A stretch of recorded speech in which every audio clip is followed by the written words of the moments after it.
മുത്തിനറിഞ്ഞൂടെ നമ്മക്ക് നിക്കാൻ കഴിയില്ലാണ്ട് ഇന്റെ മുത്തില്ലാതെ ജീവിക്കാൻ കഴിയില്ല നമ്മക്ക് അറിഞ്ഞൂടെ. എന്റെ കുട്ടീന്റെ മുഖത്തെ മാറിപ്പോയല്ലോ. എന്തിനു ബാവേജ് ചെയ്തത്?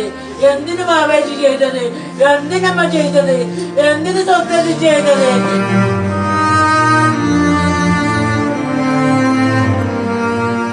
അമ്മ നിക്കണത് സമാധാനത്തിലാണ്. എന്നെ കൊണ്ടുപോകണം മോനെ. തന്നെ സോഷ്യൽ മീഡിയ തുറന്നപ്പോൾ ഫസ്റ്റിലെ കാണുന്ന വീഡിയോ ഇതാണ്. എൻ്റെ അടുത്തും എൻ്റെ ഉമ്മയും എൻ്റെ മാമിയൊക്കെ ഉണ്ടായിരുന്നു. എല്ലാവരും മിഴി നിറഞ്ഞു പോയി. കാരണം അമ്മ വിലപിച്ച് വിളിക്കുന്ന കണ്ട, മുത്തേ നീ ഇല്ലാതെ എനിക്ക് ജീവിക്കാൻ കഴിയില്ലെന്ന് അറിയില്ലേ മോനെ. ഒരമ്മയുടെ വിലാപമാണ്. എടി നീയൊക്കെ ഈ ശാപം ഇവിടെ കൊണ്ട് തീർക്കും. നിന്റെയൊക്കെ തലയിൽ നിന്ന് ഈ ശാപം പോകും. ഇത് അമ്മയുടെ ശാപം മാത്രമല്ല, ലോകത്ത് ഈ വീഡിയോ കാണുന്ന മുഴുവൻ മനുഷ്യന്മാരും ഒരു മനസ്സിൽ കൈവച്ച് ഒരു നിമിഷം നിന്നെ ശപിച്ചിട്ടുണ്ടാവും.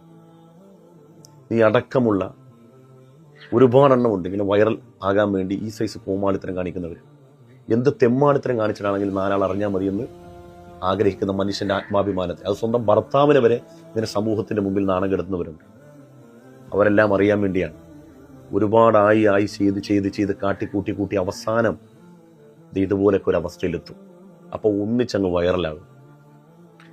ഇതിന് മരണം വരെ ഈ കണ്ണീരിൻ്റെ, ഈ കൂട്ടുകാരുടെ ആണെങ്കിലും ഈ അമ്മയുടെ ആണെങ്കിലും ഈ കണ്ണുനീരിൻ്റെ, അവരെ നെഞ്ചു പൊട്ടിയ ഈ വിലാപം ഉണ്ടല്ലോ, ഈ വിലാപത്തിന് അത് നമ്മളിവിടെ ജാതി മതം നോക്കണം.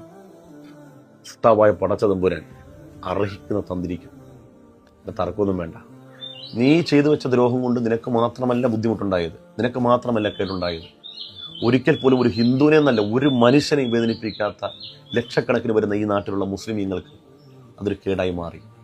ആളുകൾ അവരെയും കൂടെ പഴിച്ചുകൊണ്ടിരിക്കുകയാണ്. വർഗീയവാദികൾക്ക് ഇതൊരു മുതലെടുപ്പായി. ഇതിനെല്ലാം നിന്റെ ഈ വൈറൽ ശ്രമം കൊണ്ട് കിട്ടിയ ഗുണങ്ങളാണ്. നീ മനസ്സിലാക്കുക.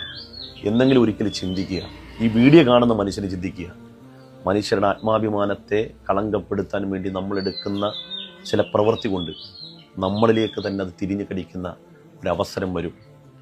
എല്ലാ കാലത്തും എല്ലാവർക്കും വേട്ടക്കാരനായിരിക്കാൻ പറ്റത്തില്ല. ഇടക്ക് നമ്മൾ ഇരയും കൂടെയാവും. പ്രിയപ്പെട്ട ദീപക്കെ, മാപ്പട പൊന്നുമനെ.